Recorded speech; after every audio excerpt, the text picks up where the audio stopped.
Hey everybody, what's going on? We're back here for another show, another interview, another good time with my new friend, Mr. PJ Farley. But before we get into talking to PJ and finding out what he's up to, because he's up to a friggin' lot, I got to tell you, this show and all of our shows is brought to you by Next Home Brandywine in Downingtown, Pennsylvania. Mr. Dan Peasy and his team of professional realtors, they provide you with guidance, knowledge, and information for all buyers and sellers. Go to nexthomebrandywine.com for all the details or to contact an agent. They do service Philadelphia and the surrounding counties, but nationwide referrals are available.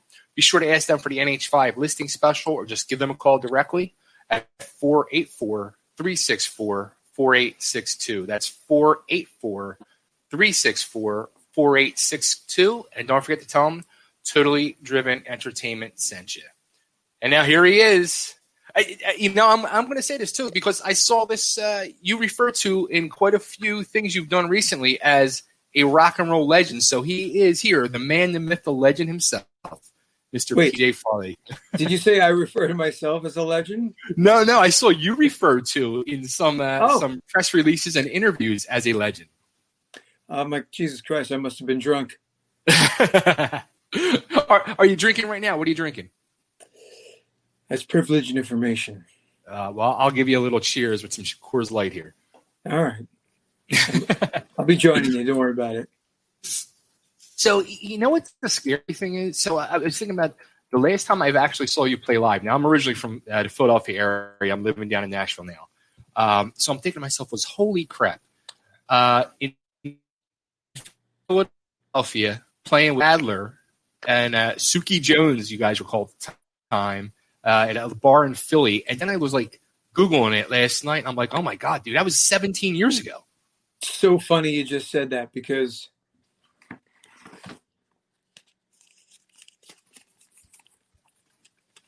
what are the odds that you just bring that up and I just found this? Can you read it? Oh my God, come on. I fucking can't make this shit up, dude. It's just sitting on my desk. It's a DVD of that. It's a DVD of that friggin' show. That's crazy. I used to have that probably because I had a copy of the live video of it. Yep. It's crazy. Holy crap. No kidding. Can't make it up, bro. That's crazy. Did you watch it? Yeah, I've seen it. I mean, I had it for years, but I just recently found it. And it's kind of crappy quality though. It's kind of bummer. Yeah, we didn't have iPhones then. Right. A long time ago. So you know what? We're gonna get into we're gonna get into the main question that we will ask, and we can get that out of the way. I've interviewed your longtime drummer Marcus Scott many times over the years. I interviewed Steve a few weeks ago. Mm-hmm. And he told me his thoughts and was very upfront and adamant. So I just wanted to get your opinion, like Trixter. Do you think it'll ever happen again, or? Yeah, I mean, in one shape or form or another, it will. I mean, me and Steve are still very much at it, and we're road dogs, and we are, we're the, kind of the meat and potatoes there. So I mean, really, I mean, the key factor is Pete can't really commit to anything, and he basically said that there's not much he can do. He hasn't left the band. He won't just say, guys, I'm out, I can't do anything. He just said, I can't really do anything. He's basically kind of saying, so if you guys want to go and do it, you can do it. Right. You kind of got my blessing because I can't really help you. Of course we'd rather have him, but sure.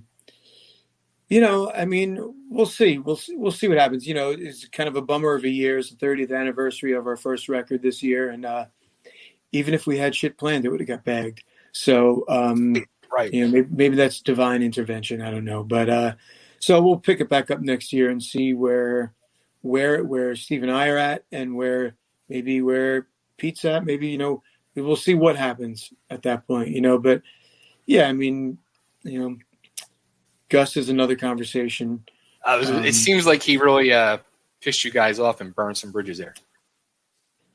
He just sometimes you let the dog off the leash and just goes running into the middle of the street.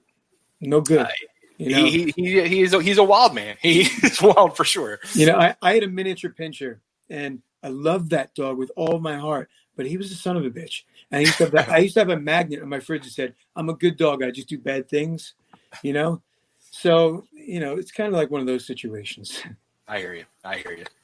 So, you know, something going back in time again, you know, that really kind of surprised me because there was a song that was blowing up on the radio years ago that I truly fell in love with. And then I was like, oh, crap, PJ's in this band. I had no idea. And that was Raw. And, you know, the huge hit you had with the, you know, Do You Call My Name? I was like, oh, my God. Yeah, that was back in 2002. And the funny thing about that was I was asked to join Raw before that record was made. Okay. And I almost did some shows with them. And the singer wanted me to join the band. And Steve and I had some stuff bubbling with various bands that we had together. And so I just couldn't up and leave and join you because the band, Rod, wasn't signed yet. You know, right. I had Do You Call My Name and Rectifier and all those great songs from one record as demos. I'm like, holy shit, this stuff is great. But, you know, I'm already in a great band and like I got so much invested. I said, but, you know, call me if anything changes, really. And sure enough, a couple months later, they got signed and Do You Call My Name was out on the radio, and then they were on tour, and he called me again. He's like, I got to get rid of my bass player. I need you to come out right now. So I was like, all right, now I'm in. And wow. That was 2002, right after that record came out. Now, the one thing I always wondered, because, you know, with a band like that was kind of more like alternative, new, the new crop of music that was coming up.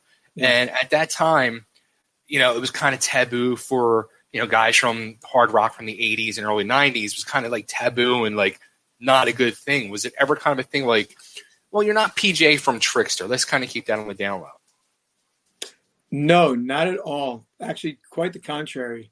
Because when I joined Raw was in the middle of a tour. They were with Stone Sour, Powerman 5000. And, you know, Sahaj from Raw, he wasn't really that into the whole 80s genre, just kind of not up to speed with it, really. So he didn't really get into whether it was cool or not cool. He just knew that I was successful and, you know, he had heard of the band and everything, but he didn't really give two shits about, you know, whether it's cool or not. I mean, I was going into a genre of people who had no idea this was a new crop of young hard rock fans. I had no idea really about Trixter. So it didn't have a stigma attached to me going into, you know, if I was going into a festival playing with Audio Slave and, you know, Seven Dust and stuff, people weren't sitting there going, oh, fucking dude from Trixter, you know? Right. And ironically, all the guys in all those bands that I was playing with were Trixter fans. Sure. So on the contrary, everybody that I was playing with, all the guys on the stage were more impressed that I was in the band than anybody in the crowd was unimpressed. You know what I mean? So there was no issue. You know, that's kind of the cool. Go ahead. I was saying that's kind of the cool thing though too, because not many guys from you know, that era of the 80s, early 90s went on after the grunge thing into newer bands like that. So you kind of got to experience something on both ends. Yeah, I definitely got to. I realistically, I did it all over again in a whole new genre and a whole new era. And it's a very unique and, you know, I'm blessed to have that, you know, where I can go kind of reset the clock and go join a band that was bubbling again and like had a, you know, top 20 single on Active Rock Radio and, you know, doing all these great things in a completely different genre of music 10 years after I did it with Trixter and kind of got in under the radar. So it was I mean, and still doing it now. I mean, we're putting out a new record next year. So it's kind of... That's awesome. Yeah, I saw that. These two realities I have. I have this nostalgia, Trixter, and all the other bands I've played with, like Lita and Eric Martin, and all these bands that I've played with in the genre I grew up in. And I have the whole other side of the coin. Yeah, I didn't realize either that you had actually played with Lita Ford for a little while. Mm-hmm.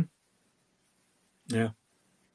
You've become like this this hired gun. Do you like that, to be that guy that's called upon now? I mean, you've become, it seems like, that trusted name that, when somebody needs that bass player, it's call PJ, get him in here. Yeah. Call me the Wolf. No, yeah, I love it, actually. I miss the days of just being in one band and just, right. Just being with the same 3 or 4 guys, hyper focused on one thing and all eggs in one basket. Unfortunately, those days are long gone. Yeah. So I feel very, very fortunate that I get to go out and play with other people, and that people think of me and call me to do these gigs, and I get to play with all these people that I love listening to and whatnot. So I mean, yeah, I love it. I thrive off of playing with new people and putting myself in new situations that I've never been in before, and go, all right, can I do this? Well, let's see. Fuck it. I mean, I'm all about it. Keeps me on my toes. Well, somebody you're playing with now, Chris Jericho in Fozzy, I heard. Yeah.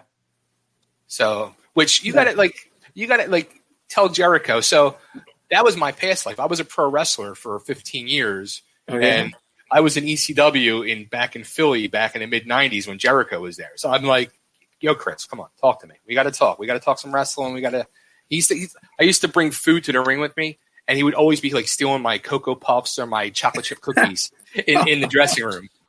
Oh, I'm going to bust his balls about that. Call him Cocoa Puff. So how did you hook up with Chris? I mean, because supposedly you guys have been like friends for a while, but now what happened? His bass player can't tour, and now you're going to take his place?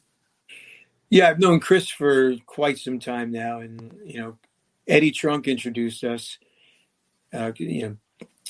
Chris was always a big Trixter fan, and Steve and I had just done Eddie Trunk's show in New York, and he's like, I'm going to, and we all live in Jersey, real close to each other. He's like, and Chris was wrestling in New Jersey that night. He's like, come to, come out to dinner with us. I'm going out to eat with Jericho, and he'd love to hang with you guys. So we went out, and this was almost 20 years ago.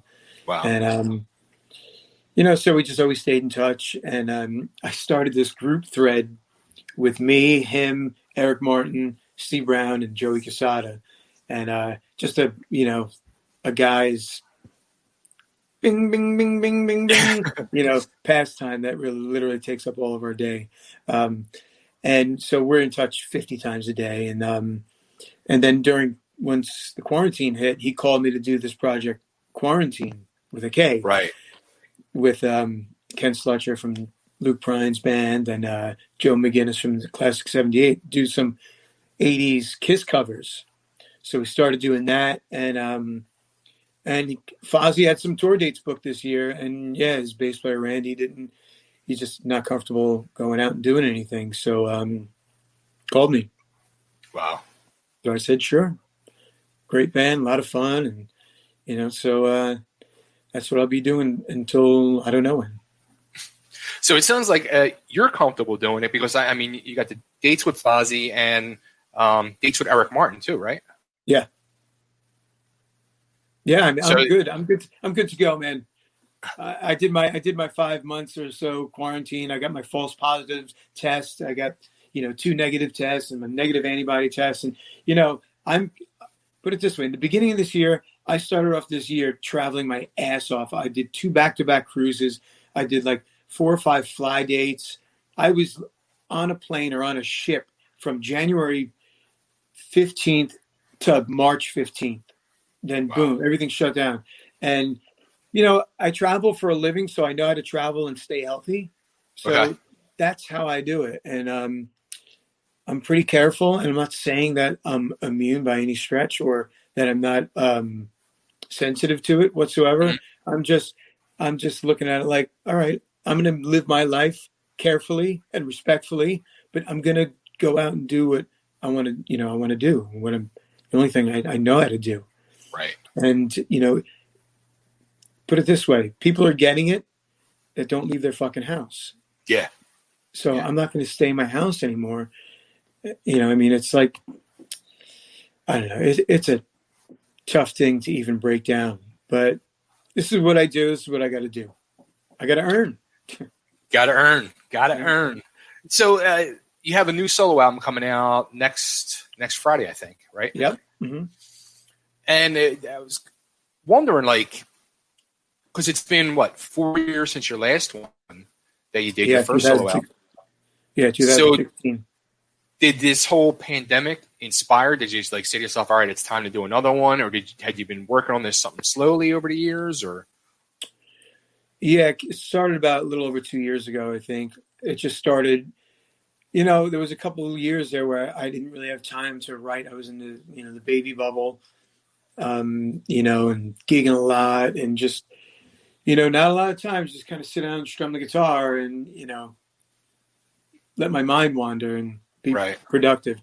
So just kind of shut down a little bit. And then a couple of years ago, I wrote a song, just finished the whole song. I was like, holy shit. It was like, wow, it was such an exhale. Like, I can't believe I did that. I haven't done that in a while. Just finished and completed a song. I'm like, that's so cool. It's back, you know? And so I'm like, all right. And I just started getting all these other ideas. So I'm like, all right, I got to go and record this one song because I'm the kind of guy where if I write a song, I got to record it and clear my head and let, you know, free up some space. But it turns out I wrote another one before I even got to do the first one. So I went out and I did 2 songs. So I'm like, all right, now I get 2 songs because I wasn't really planning on doing a record because it really is a huge commitment. It's a lot of time. It's a lot of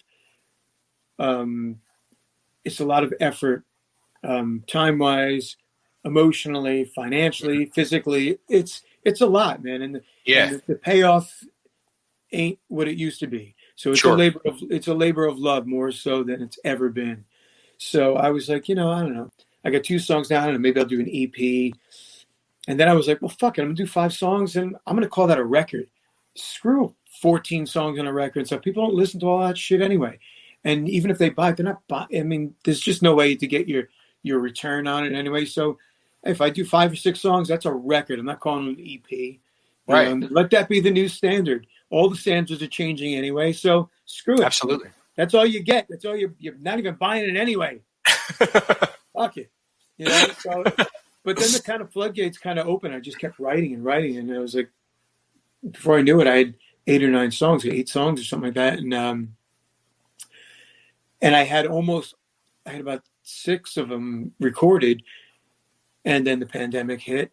And then, you know, so shut down for a couple months there. But then I snuck into the studio and kind of finished it up.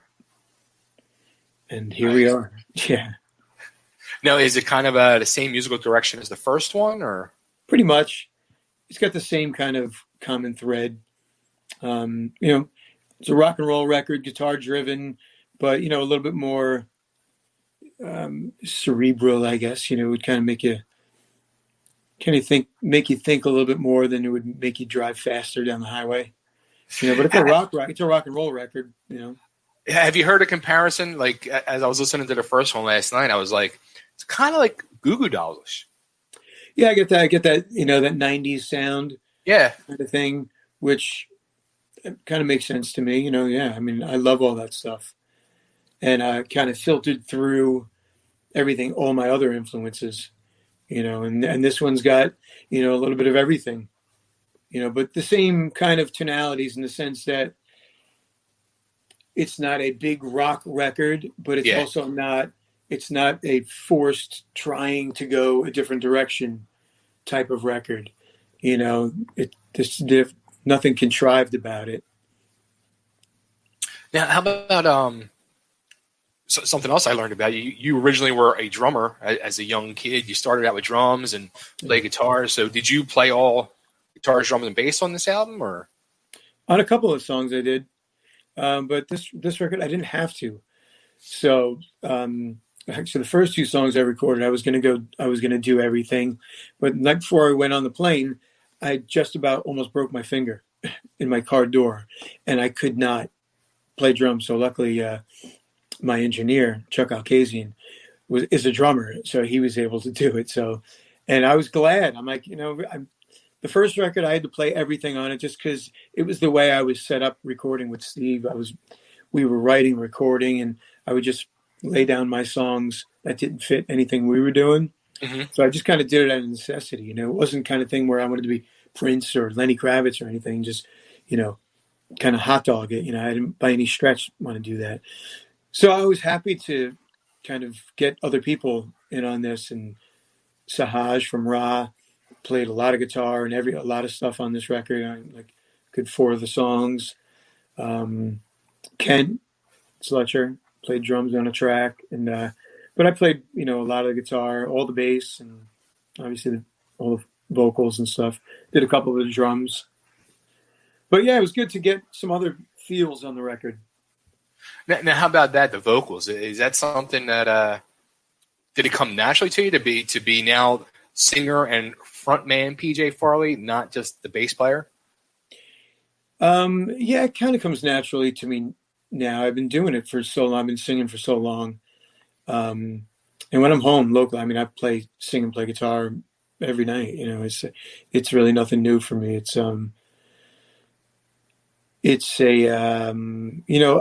I did on the last record get to go out and do some shows, a little bit of touring, and really kind of become a front man, playing my own, fronting my own band. Right. That was something new. But as far as recording and singing and stuff like that, that wasn't really uncommon for me.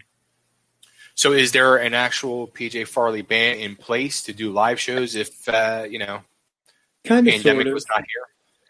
Kind of, sort of. Yeah, if there's a will, there's a way. But yeah, I got my kind of go-to guys. Nice. Now, how about I know you've done some acoustic stuff where you just fiddling around, little live streaming stuff on Facebook and all. Any plans to do anything like that to promote the album, or by October 1st, since Facebook's changing rules or something with music? Yeah, I don't know what's going on with that. I think that's more for DJs and people who are at a bar playing 3 sets of covers and just streaming, playing other people's music. I think that's what they're going after, really. I don't know if I was going to be like, all right, I own these songs, so I'm going to play them. I don't think they're going to come after me, right? Or if they do, it's really that they're going to come after me to pay myself. So right. I think that's more for the people who are doing covers online and stuff. And I think kind of rightfully so. It's like they have to do their job collecting royalties and streams and whatnot. So if there's a DJ just going live and he's just playing records, you're technically airing other people's music. So, they're not wrong for trying to, get some Venmo action, but in same respect, you're using other people's material. So I kind of get it. Yeah. They'll figure it out. They'll work it out. But as far as me going and doing something like that, I don't know. I'm on the fence. Maybe. But I'm going to get out there and do some shows, whether it's acoustic or whatnot. I'm not afraid to get out on the road. Where there's shows happening, I'll go. Nice. Yeah. Now, when do you, what shows are coming up for you first, with Chris and Fozzy or with Eric Martin? No, me and Eric got shows next week. We're in Cleveland next Friday, the 25th, and just outside of Detroit on the 26th in New Baltimore, Michigan. Nice. And then I got some stuff in October, I think, and stuff. Me and him got stuff for the rest of the year and late fall. Yeah. Nice. That's cool, man. Yeah. So I guess that's the plan now for the rest of 2020 for you. Looks like some shows. Yeah, trying to piece it together. Yeah, man. Yeah, when I talked to Steve, he was saying, don't really expect live shows until 2022. He's like, I think he was meaning more Live Nation stuff. No. Live Nation's gonna be back. They'll be back and up and running probably April, May. Bands aren't going to like it because they're going to probably enforce that pay cut that they want bands to take. But, look, when you're doing a stadium tour and you're making millions of dollars and you got to take a pay cut, and take the fucking pay cut and do the show. You're making millions of dollars. And unfortunately, Live Nation's just got a stranglehold on you. But they're kind of calling the shots. But yeah, anyone who says not till 2022, that's not the truth at all. It'll be back next year. Cool. So, all right, where's the best place to go to get the new album? It's called Accent to Change. Mm-hmm. And so, how many songs is there? So it's not 6. It's what? Is it 10? Or is it 14? It's 9. It's 9. It's right in the middle. Right in the middle. It's a nice, comfortable, like 36 minutes, and then on to your YouTube rabbit hole or whatever you want to do. Quick, in and out. 9 songs the way it should be. Not boring you with 13 songs, all that crap. 9 quick songs, and then on your way. Is there any videos going to be coming out for anything? Or yeah, the first video for the first single, Let It Rain's coming out next week. Oh, cool. Very cool. Yeah. Nice. So we have the single next week. We have the full 9 songs next week. Yep. Everybody gets their PJ Farley fill. Yeah, you can get it anywhere. Wherever you get music. If you want physical, you can go to probably Amazon and my label, High Vol Music. You can get it from there. And right now they're doing a pre-sale where you can do like a bundle too, where you get a really cool PJ Farley shirt and a poster, and or just a CD. And then it'll be out on all the usual places to get your music, wherever you go, Spotify, iTunes, and Apple Music, all that stuff. Should be pretty easy to find, yeah. Yeah, that's the easy part now. The easy part is getting it into your phone, right, or into your hands if you like physical. Which I still celebrate the physical CD. Did you ever think you'd say that though? Did you ever think you'd say to yourself how to get music into your phone? Yeah, right. Yeah. No, I mean, it's so funny because I just read an article where vinyl outsold CDs for the first time, and that's great, because look, artwork, and like I'm especially proud of this because my daughter did the artwork for this album. Cool. And she's going to kill me when she finds out, but I took one of her paintings and didn't tell her. So, and that's kind of cool, and hopefully I do a vinyl for that because that'll be awesome. And people are buying physical product, whether it be vinyl or CD. I don't care, buy it. But there's artwork, there's cool insert in it. It's it's cool. It's not just like open it and then a card comes out and a disc. Yeah. Or there's some are even doing tape cassettes again. Oh yeah. Yeah. They're reaching now, but I like it. I think I don't even know if they play. I think it's just the fact that there's a tape cassette. A tape cassette with like the flap that opens up like a CVS receipt. Yeah, exactly. Yeah. Cool. The more the better. Absolutely.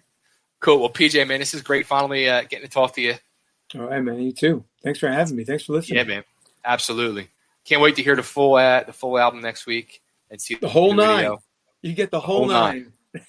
Get all 9, and I'm going to enjoy it. That was the working title of the record, by the way. The whole 9? Yeah, no. I'm just kidding. I'd thought about that, though. See? Now you have the next one. No, the next one's going to be the whole 8. We're getting shorter and shorter.